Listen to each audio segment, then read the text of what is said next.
Gracias a todos ustedes que hoy van a compartir unas reflexiones conjuntas conmigo. El título que le hemos dado a la agenda, que es el Affaire Dreyfus, una marca indeleble en la historia, amerita más de una explicación. ¿Por qué el Affaire Dreyfus y no Dreyfus? ¿Por qué una marca indeleble, que es un concepto importante? ¿Y por qué en la historia? ¿En cuál historia? Entonces, la idea es tratar de justificar el título. Los que ya hayan leído la agenda o los que tengan la oportunidad de leerlo después, verán que sobre este marco de pensamiento está escrita la agenda, pero la idea es complementar algunos de los aspectos que están en ella para, pues, efectivamente justificar el título. Para abordar y comprender el caso Dreyfus, es imprescindible adoptar alguna de las reglas historiográficas. No hay leyes en historiografía, pero algunas reglas hay que creo que en este caso son válidas. Primero es la contextualización del evento, o sea, ubicarlo en la época, su importancia social, en el ambiente y mentalidad del momento. Cuando traemos del pasado algo al presente, la idea es no verlo en clave de presente, porque en clave de presente no lo vamos a comprender, sino tratar de traerlo para verlo en clave de momento. Historizarlo, o sea, que es lo que vamos a hacer un poco de historia al respecto, para poder conceptualizarlo. Entonces, en esa manera podríamos decir que nos sumergimos en el tema. Y otra de las reglas que sería la comparación, en este caso no vamos a hacer comparaciones, sino más bien vinculaciones de hechos, que sí los hay, y de alguna manera podemos terminar de comprender un poco mejor la historia a través de ese contexto. Ahora bien, el siglo XIX, que es cuando sucede el Affaire Dreyfus, se le llama el siglo largo. Es muy difícil no considerar los eventos del siglo XIX sin, por lo menos, los finales del siglo XVIII, incluso una perspectiva hacia los comienzos del siglo XX. Eso se llamaría la historia vista como larga duración. La larga duración suele tragarse a los acontecimientos. En este caso vamos a tratar de que no sea así, porque nosotros vamos a rescatar un acontecimiento. De cualquier manera, que quede claro, la larga duración, y aparte en forma muy breve, obviamente va a significar avanzar hacia atrás y después hacia adelante con pasos de zanco, y vamos a dejar lagunas y vacíos.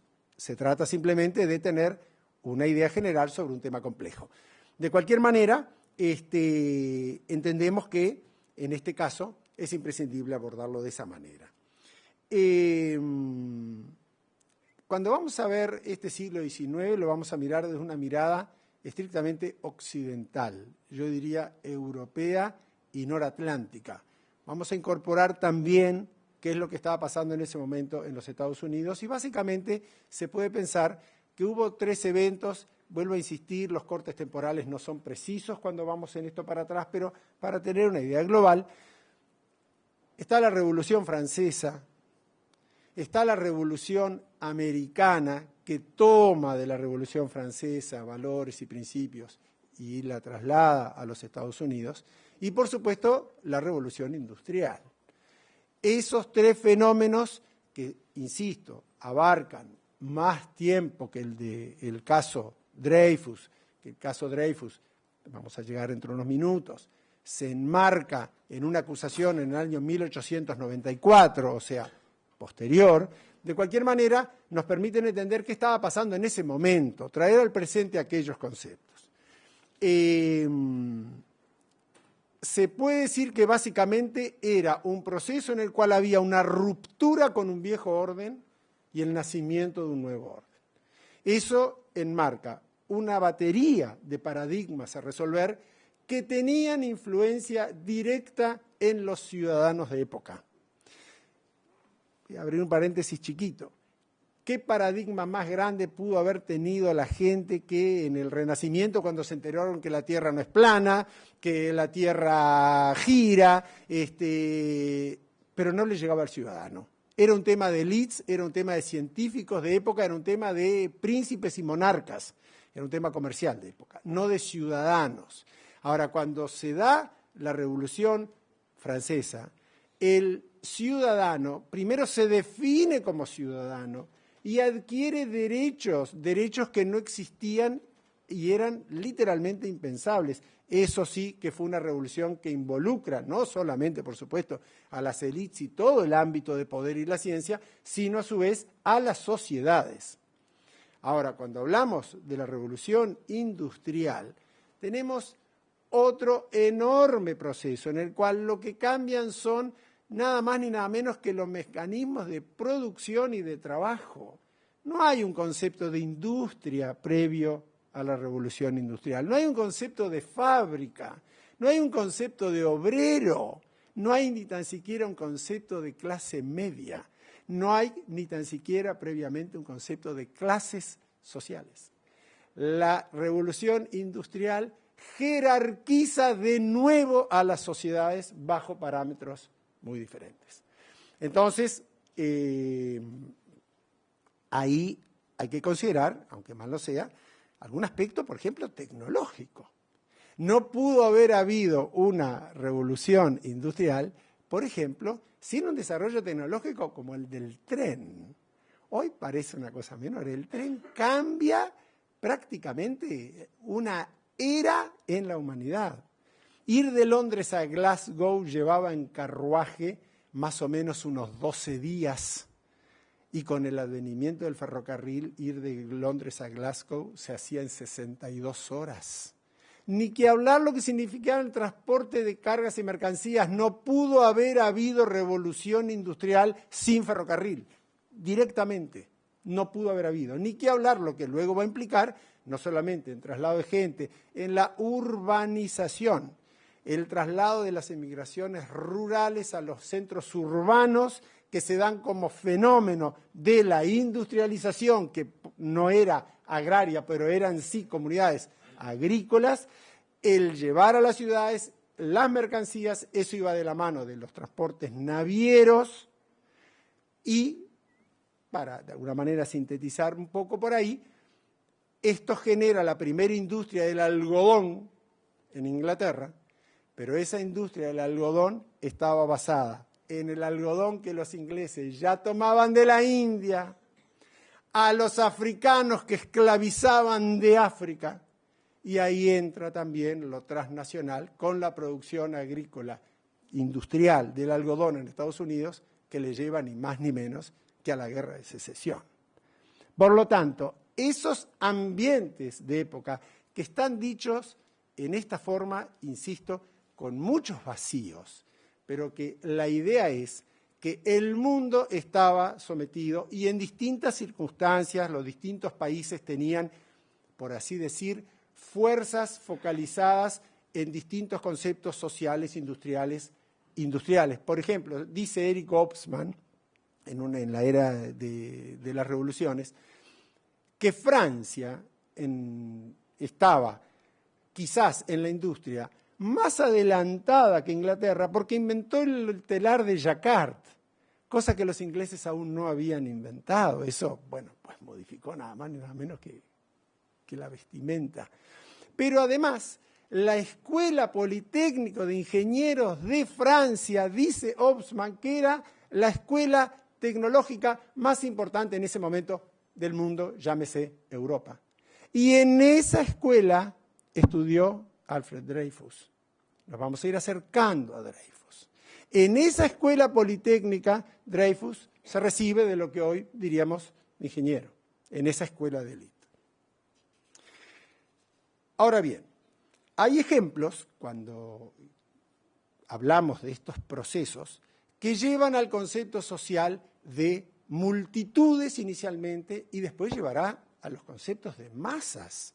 Y cuando ya hablamos de masas y nos ponemos en el siglo XX, bueno, la nacionalización de las masas dio lugar a regímenes muy terribles que todos conocemos ya, desde la Primera Guerra y ni que hablar de la Segunda Guerra Mundial, fascismo, nacionalsocialismo y demás. Ahora, las multitudes y en la ciudad de alguna manera incontrolables en su manejo de las emociones como multitudes, son un proceso social importantísimo en el Affaire Dreyfus. Por supuesto que detrás de ese concepto viene el concepto de represión. Y voy a dar dos ejemplos chiquitos para terminar con esta entrada de contexto. Y uno es, para que se den cuenta de los cruces de poder, uno pacífico, porque la violencia ya estaba inmersa en todo este proceso, no existen estos cambios sin violencia, yo diría casi que como un postulado bastante demostrable en la historia, en general. La violencia forma parte de la historia intrínseca. Pero en el año 1884, unos poquitos años antes de la acusación de Dreyfus, en una convención en Washington, en Estados Unidos, se define ni más ni menos que el uso de la hora, de los meridianos, de los paralelos, se define nada más ni nada menos que los usos horarios, que ahora nos parece una cosa tan normal, y se decide que pasen por Greenwich, en Londres. Pero antes, Francia los consideraba que pasaban por otro observatorio que tenía. Francia no acepta el meridiano de Greenwich, hasta unas décadas después. Vamos a decir que eso es un ejemplo de diplomacia transnacional de época, pero fuerte. Son conceptos de definición de cosas importantes. Y en algo más violento que pudiera llamarse doméstico, en el año 1887, en Estados Unidos, en Chicago, el 1 de mayo empieza una pequeña movida sindical, anarquista, en contra, de hecho, a favor de la lucha de las 8 horas de trabajo en Estados Unidos. Bueno, eso termina con un episodio violento, matan a un grupo de obreros, se llama Los Mártires de Chicago, y da lugar nada más ni nada menos que al surgimiento del 1 de mayo, que desde el punto de vista social y desde el punto de vista conceptual y político, es un fenómeno trascendental. Todo surgía en los mismos momentos en que Dreyfus estaba estudiando y terminaba de estudiar su carrera en el Politécnico de Francia e ingresaba como capitán a la Escuela de Artillería del Ejército francés. Entonces, uno se puede preguntar, en un mundo que tenía esos paradigmas por resolver, si bien, insisto, no es homogéneo, no estaban todos clasificados de la misma forma, ¿cómo podemos entender que el antisemitismo, que por supuesto subyacía en forma milenaria, adopta en un caso, diría, ordinario en contraposición a extraordinario, que es una acusación de espionaje en una embajada, que fue el caso que dispara lo de Dreyfus? En la agenda está un poco más aclarado, aparecen unos papelitos y, en fin, se supone que hay un espía y lo acusan a Dreyfus. Un espionaje en embajadas entre Alemania, Francia, en aquella época, entre cualquier país en esta época, no asombraría a nadie. Pero resulta que Dreyfus es el único capitán judío de ese ejército francés. Y nada más lejano a mi espíritu que codificar los procesos históricos en clave antisemitismo. No es correcto. El antisemitismo naturalmente que subyace, pero no está en la agenda del devenir del mundo. Definitivamente no. Con lo que acabamos de ver, las agendas pasaban por otros ámbitos.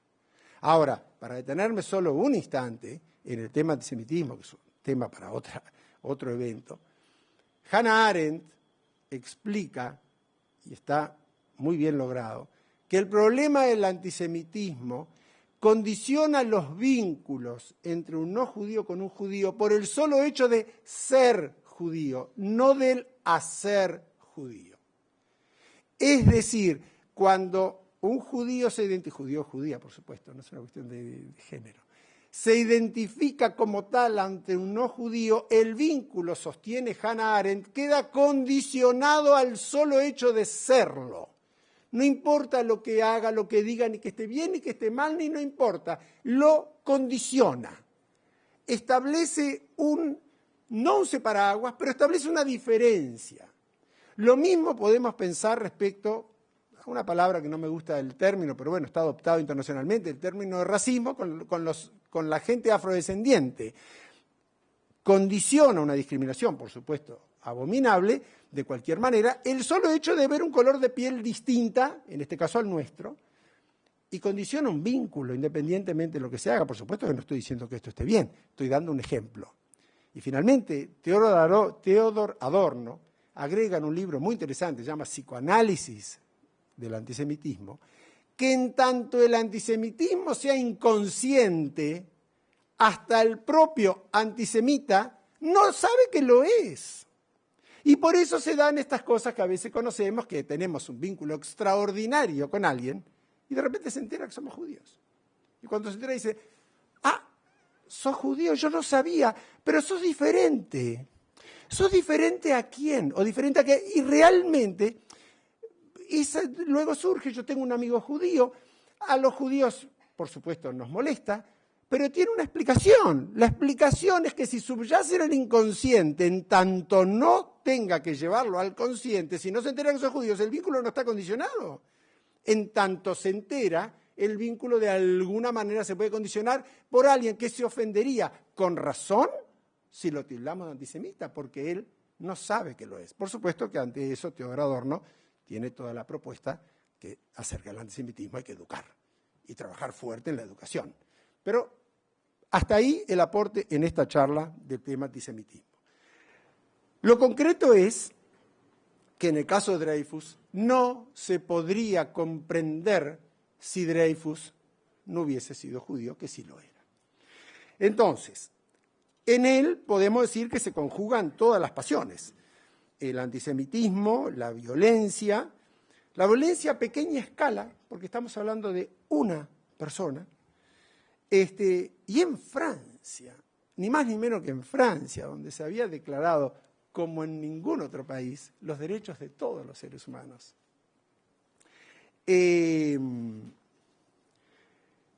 Obviamente que en el caso de Dreyfus, este antisemitismo se presentó como el viejo modelo medieval de las casas de brujas, o sea, Dreyfus fue injustamente culpado en un juicio injusto, sin argumentos jurídicos como para increparle su culpabilidad en un episodio de espionaje, pero además, a los 2 años, después los calígrafos, eran 8 o 9 trabajando en el tema, no podían terminar de juzgar, porque realmente era absurda la acusación. Había que buscar unas coincidencias de letras y de escrituras que no las iban a encontrar nunca.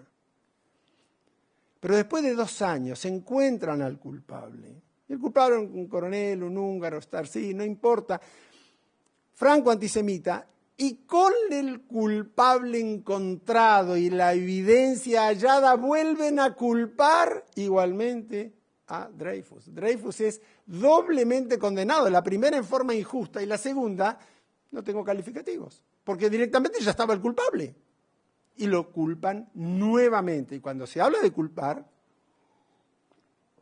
está hablando que se lo manda a una isla en la Guyana en condiciones literalmente deplorables, donde incluso se llegó a temer por su vida de que pudiera sobrevivir la pena. Es ahí cuando aparece Émile Zola, que Émile Zola lleva en el título, en la tapa de la agenda, su famoso J'accuse en la prensa, en el editorial, en la Aurora. Zola no era judío, Zola era católico. Zola no se involucró con el episodio Dreyfus de primera porque directamente estaba en Roma, estaba en Italia, ni tan siquiera se había enterado, tampoco teníamos internet, no pensemos esto como en el presente, por favor, vuelvo a insistir. Hasta que finalmente retorna a París de su viaje y se entera de la segunda condena y lo subleva. Lo subleva y toma parte, se involucra, le da lugar a la nominación intelectual, si bien hay quien discrepa que la palabra intelectual haya surgido específicamente, pero bueno, de alguna manera Zola le da cuerpo y de intelectual comprometido. Zola se juega la vida en este tema, no solamente Zola, la sociedad se había dividido entre Dreyfusards y antes de Dreyfusards, gente a favor de Dreyfus y gente en contra de Dreyfus. Las multitudes que cuando a Dreyfus lo acusan, gritan, mueran los judíos, muera el Judas, traición, y realmente lo acosan, fueron las mismas multitudes que luego recorren las calles de París, de la casa de Dreyfus a la casa de Zola. Surge el affaire Zola Y de hecho la palabra affaire se impone a partir del involucramiento de Solá.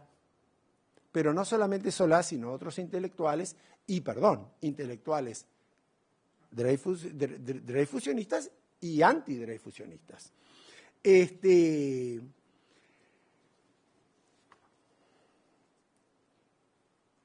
No es el único caso que sucede en esos momentos y de este estilo. Casi que en momentos similares se da en Praga, en Checoslovaquia, y en el museo, quien tenga la oportunidad,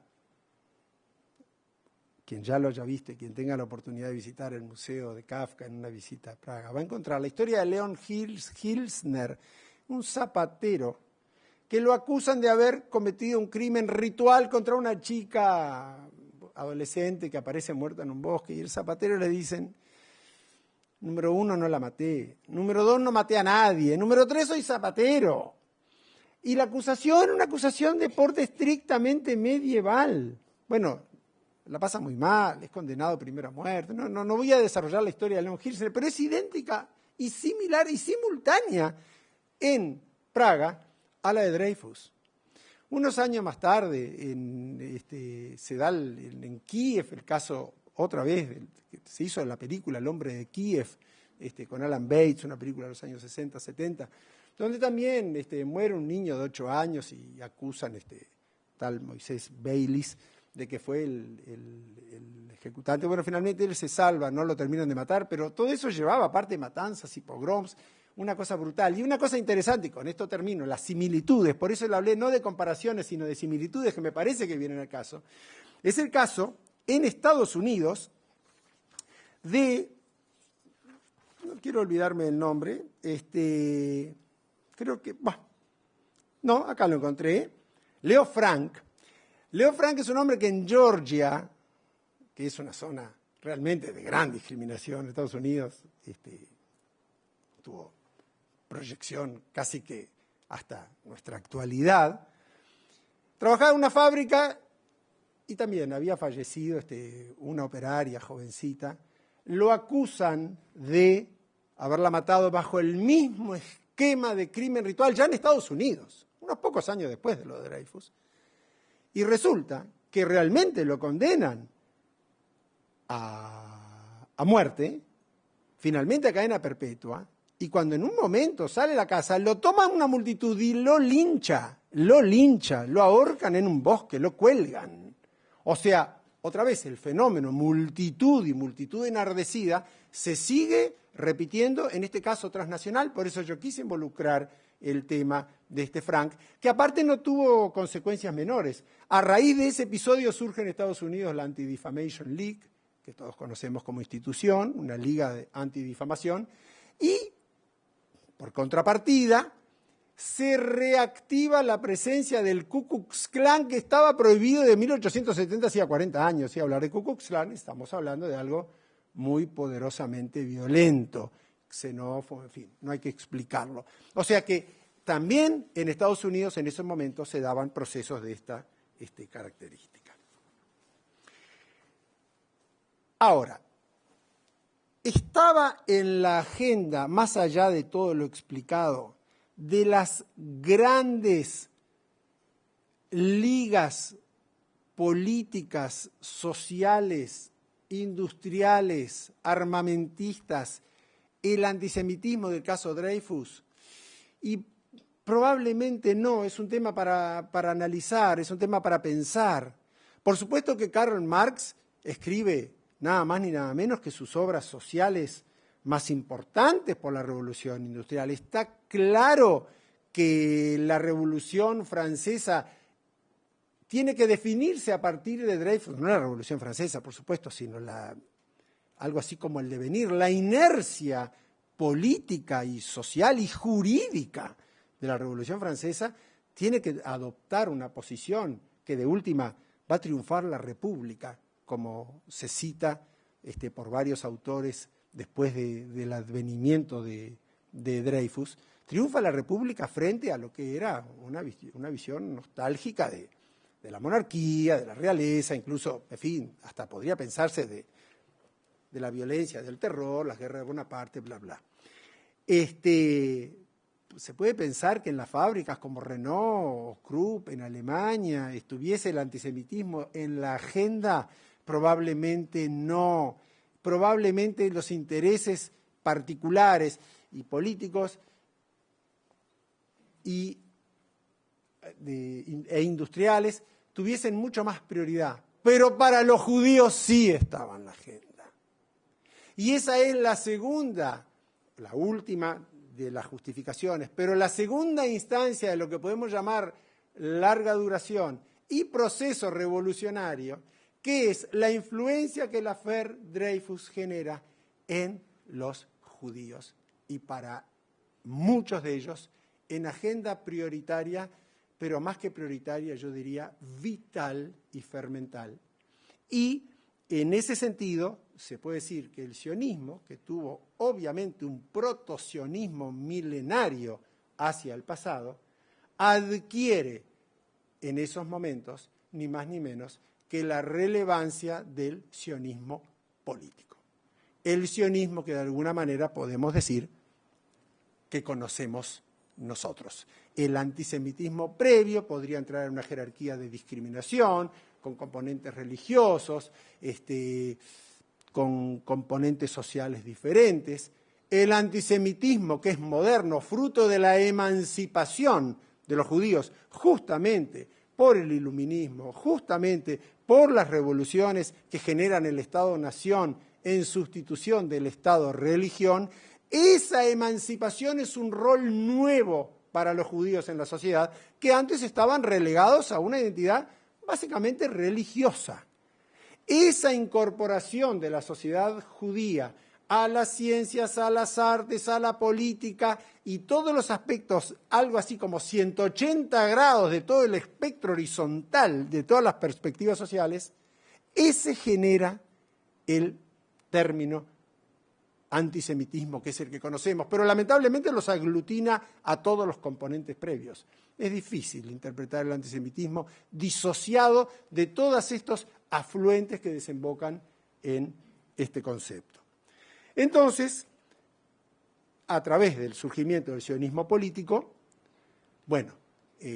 para el mundo judío se entra en una revolución nueva, la de la construcción de un mundo nuevo, de una perspectiva nueva para la vida judía, por supuesto, en este caso, con un epicentro naturalmente europeo, no es un europeísmo etnocéntrico, simplemente es el lugar de donde surge, por supuesto, una Europa muy amplia, que incluye naturalmente a Rusia, con mucha vehemencia de sus actores. Y para terminar, me gustaría incorporar en este desarrollo de lo que fue el surgimiento del sionismo político algunos pensamientos diferenciales de los fundadores intelectuales del sionismo, para que también se pueda apreciar en esta nueva revolución la complejidad que hemos visto en las demás, porque aparte está inmerso en todo el escenario de época. León Pinsker, que es un ruso de 1821 al 91, fue médico, pionero, activista del sionismo, y él fue fundador de lo que se llama Amantes de Sion, Jovevei Sion. Y él fue uno de los primeros en estudiar Derecho. Y luego entendió que por ser judío no tendría mucha chance como abogado. Entonces estudió medicina. Y Pinsker entendía que el problema de los judíos podía ser resuelto solamente con igualdad de derechos. Ese fue su postulado. Y el pogrom de Odessa, 1871, pogrom que vale la pena destacar algo, ese pogrom fue tan violento, fue tan tremendo, se asesinaron a tantas decenas y miles de familias, y de judíos, por supuesto, me estoy refiriendo, que como no existía el que hoy conocemos, Estado de Israel, por eso digo, no miremos la historia en el pasado con código del presente, surge la primera emigración de masas de los judíos para Estados Unidos. Por eso la comunidad norteamericana en el siglo XIX recibe realmente, quizás en oleadas, de a cientos de miles y termina configurándose como la comunidad judía más grande del mundo hasta hace poco tiempo. Porque en ese momento los pogroms eran muy brutales y pogroms claves, como los de Rusia, generaron esa oleada. Entonces, Pinsker insta a luchar por la independencia y conciencia nacional para recuperar la patria en Eretz Israel. Luego aparece otro pensador que se llama Hadam, también nace en Ucrania, y él entiende que sin una gran tarea educativa, la inmigración iba a fracasar. Para él, la gente debe saber por qué se va al Estado. En ese caso, el Estado de Israel, por supuesto que estamos hablando de Palestina. La huida de los pogroms, los eventuales beneficios económicos, no eran razones suficientes para confrontar las dificultades que estaban enfrentando y que confrontarían en el futuro. Él entendía que un Estado judío allí no solucionaría esos problemas sociales de los judíos, debería ser un centro espiritual nacional que irradie algo así como conciencia educativa del ser judío. Esta era, y eso iba, naturalmente, a paliar el vacío espiritual de la asimilación. Ese fue el aporte principal de él. Borojov, otro ruso, un ucraniano, vamos a tener respeto a la geografía rusa, ucraniano, pertenecía al Partido Obrero Socialdemócrata, era socialista. Y él se integró a un movimiento que se llamaba Poalei Zion, que son los obreros del Zion. Su enfoque era de otra característica. Y él estaba asociado en la visión de Marx del desarrollo de la conciencia, que el desarrollo de la conciencia social es contradictorio con el desarrollo de la conciencia nacional. Y lo que Borojov decía es, no me alejo ni del socialismo ni del marxismo, pero sí entiendo que en tanto los judíos tenían intereses particulares, la cuestión nacional, vista a los judíos como una nación, no solamente tenía sentido, sino que iba a ser muy eficiente en tanto emigrasen a Palestina, porque debían convivir bajo este precepto con la población árabe existente. Entonces, desde su socialismo, él entendía y decía, cuando las tierras improductivas sean preparadas para la colonización, cuando se introduzcan las nuevas técnicas de producción, habrá suficiente tierra para ubicar tanto a judíos como árabes, y las relaciones normales entre judíos y árabes prevalecerán. O sea, como ustedes ven, estos temas que hoy nos resultan más complicados, vistos del presente, ya formaron parte de la línea de pensamiento de la construcción de la revolución sionista. Moisés Hess, este es un alemán parisino, fue también amigo personal y colaborador de Marx, amigo de Engels, gente que estaba muy adherida incluso al concepto que la religión es el opio de los pueblos.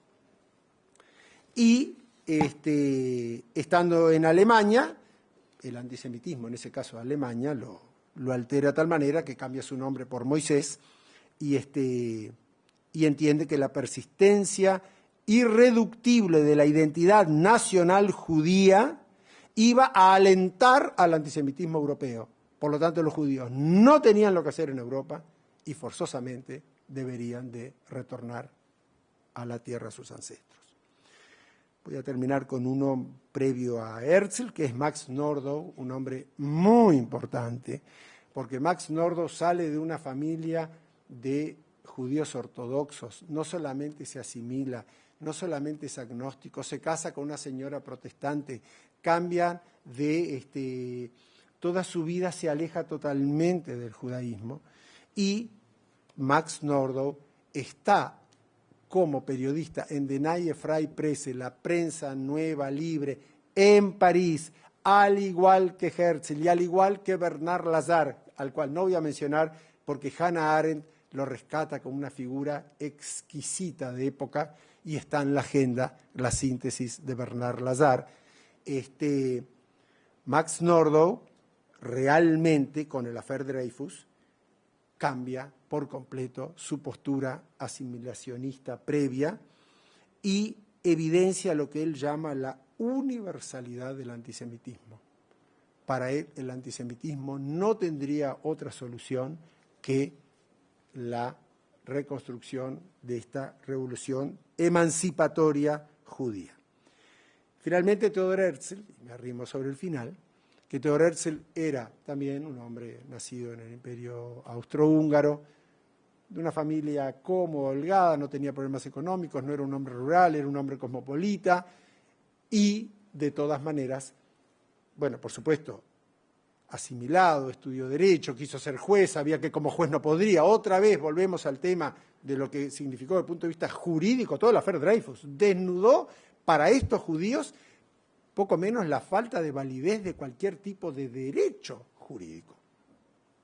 Herzl es amigo personal de Bernard Lazare, Herzl es amigo personal de Nordau, y él está en funciones de prensa cuando se da el affaire Dreyfus. Ustedes verán, cuando lean la agenda, que el affaire Dreyfus tuvo toda una escenografía realmente muy propicia para que las multitudes se enardezcan, y a su vez las multitudes no fueron extras, sino protagonistas de esa escenografía, junto con la degradación de sus galones y el quiebre de la espada en la mitad de la plaza. Y Dreyfus hizo presencia vivencial como hombre de prensa, y la prensa tuvo en este proceso un rol fundamental, y Dreyfus escuchaba a las multitudes apabullar a Dreyfus, Herzl, en su calidad de judío, y realmente también reivindica su judaísmo, escribe su famoso ensayo del Estado judío, diseña prácticamente lo que vendría a ser un país abrevando de las ideas marxistas. Él quiere tren para Israel, o sea, es muy consciente del modernismo, quiere trabajos de 6 días, tiene muy claras las relaciones de los conceptos laborales de Marx, busca apoyos en los judíos más poderosos, no lo obtiene, encara al Papa de época, Benedicto XV, encara al sultán, y finalmente realmente en los eventos de la organización, los congresos de la Organización Sionista Mundial, junto con Nordau y estos demás pensadores, no cité a los religiosos, pero los pensadores religiosos sostenían que la emancipación había sido un fracaso por alejarse de la religión. Decían, volvamos a la religión, que la emancipación no dio resultado, no tenemos otra forma de demostrarlo que lo que ustedes mismos sostienen. Y eso lo vamos a lograr volviendo al Israel bíblico y a reconstruir a Jerusalén. Jabotinsky, que lo vio desde la derecha, también un hombre que padeció pogroms, y entendió que los judíos tenían que tener un sistema de autodefensa. Él era más pragmático, fue un hombre militar, aparte de poeta, aparte de narrador, aparte de periodista y aparte de intelectual. Dijo, nos tenemos que proteger solos. Él es el fundador de la derecha, podría pensarse en términos actuales del sionismo, pero con un argumento muy pragmático de autodefensa, porque bueno, él lo que no soportaba, como nadie soportaba, en forma de postura, digamos, solamente de huida de los pogroms. Bueno, finalmente surge así el Estado político, voy a terminar, y surge el sionismo político.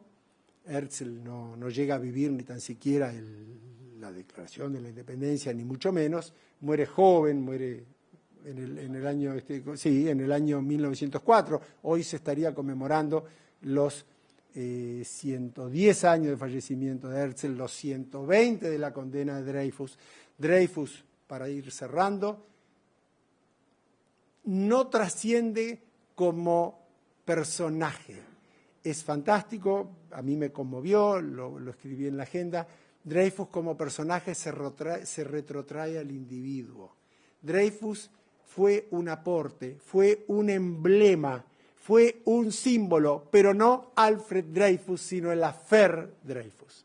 Por eso digo, el affaire Dreyfus fue un evento fundamental en la época, una marca indeleble. Hoy, cuando se conmemoran estos 120 años, puedo pensar que dentro de 120 años van a seguir las investigaciones del tema, van a seguir analizándose.